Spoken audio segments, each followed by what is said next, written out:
সালাম আলাইকুম দর্শক,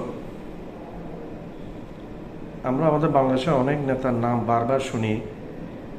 যাদের বয়স কম, আমার বয়স বেশি, যাদের বয়স কম তারা কিন্তু ওই নেতাদের নাম, কিছু নেতা যাদের নাম উল্লেখ করা হয় না কোনো সময়, তেমন একটা উল্লেখ করেন আমাদের আওয়ামী লীগ বলেন, বিএনপি বলেন, জামাত বলেন, তারা কোনো সময় তেমন একটা খুব একটা আলাপ করেন না এই সমস্ত নেতাগুলোর নাম।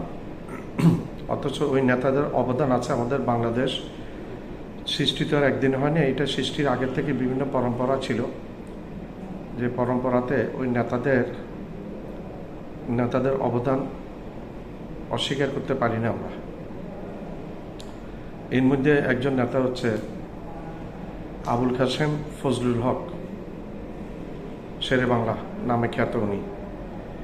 উনি অনেক একজন নামকরা নেতা ছিলেন পাকিস্তান আমলে, এবং পাকিস্তান স্বাধীন হওয়ার আগেও ওনারা বেশ প্রভাবশালী ছিলেন। আবুল কাসেম ফজলুল হক সাহেব, শুনেছি উনি ব্যারিস্টার ছিলেন। এবং আরেকজন নেতা আছেন হোসেন শহীদ সোহরাওয়ার্দী, উনিও কিন্তু ব্যারিস্টার ছিলেন। শোনা যায় হোসেন শহীদ সোহরাওয়ার্দীর প্রেস সেক্রেটারি হোসেন শহীদ সোহরাওয়ার্দীর সেক্রেটারি ছিল ভারতের প্রাক্তন প্রধানমন্ত্রী পণ্ডিত জওহরলাল নেহেরু।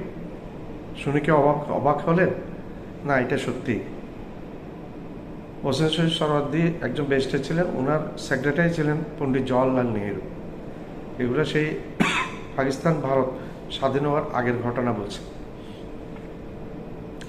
এরপরে আরও একজন নেতা আছেন যার নামে তেমন একটা কিছু শোনা যায় না, কোনো বাংলাদেশে কোনো স্বাধীন হওয়ার পরে তেমন একটা ওনার নামটা নেয় না। উনি হচ্ছেন মৌলানা আব্দুল হামিদ খান ভাসানী, গরিবের নেতা। এই মৌলানা আব্দুল হামিদ খান ভাসানী একবার পাকিস্তান গিয়েছিলেন। উনি খুব গরিবের হালে চলাফেরা করতেন। তখন ভাষণ দেওয়ার জন্য ওনাকে আমন্ত্রণ জানিয়েছিল একটা পাঞ্জাবের মুখ্যমন্ত্রী। ওইখানে উনি ভাষণ দিতে গিয়ে প্রথমে ওনাকে দেখে লোকজনে বলে, আর ইয়ে তো ফকির হে, মানে ইয়ে তো ফকির, এ কি নেতা। যখন উনি পলিটিক্স সম্বন্ধে আলাপ করতে শুরু করেছেন, ইয়ে তো পলিটিশিয়ান হে। এরপরে যখন উনি ধর্ম নিয়ে বক্তব্য দেওয়া শুরু করলেন, আর ইয়ে তো আল্লাহ কা ওলি হে।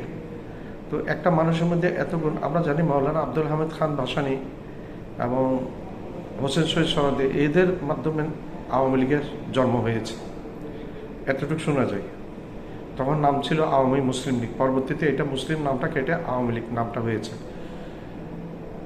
এই মৌলানা আব্দুল হামিদ খান ভাসানীর পরে নেতা হয়েছেন আওয়ামী লীগের আমাদের শেখ মুজিবুর রহমান।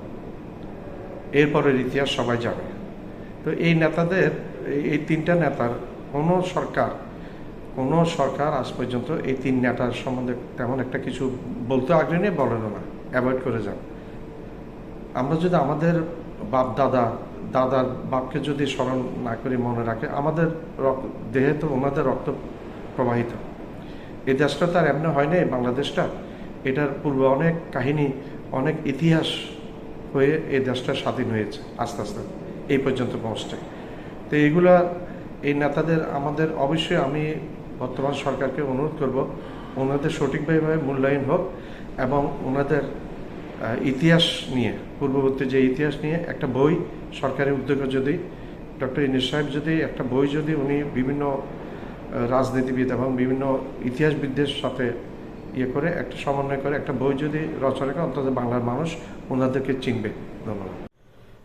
আমার চ্যানেলটা লাইক করবেন, শেয়ার করবেন, সাবস্ক্রাইব করবেন, বেল আইকনটা প্রেস করবেন।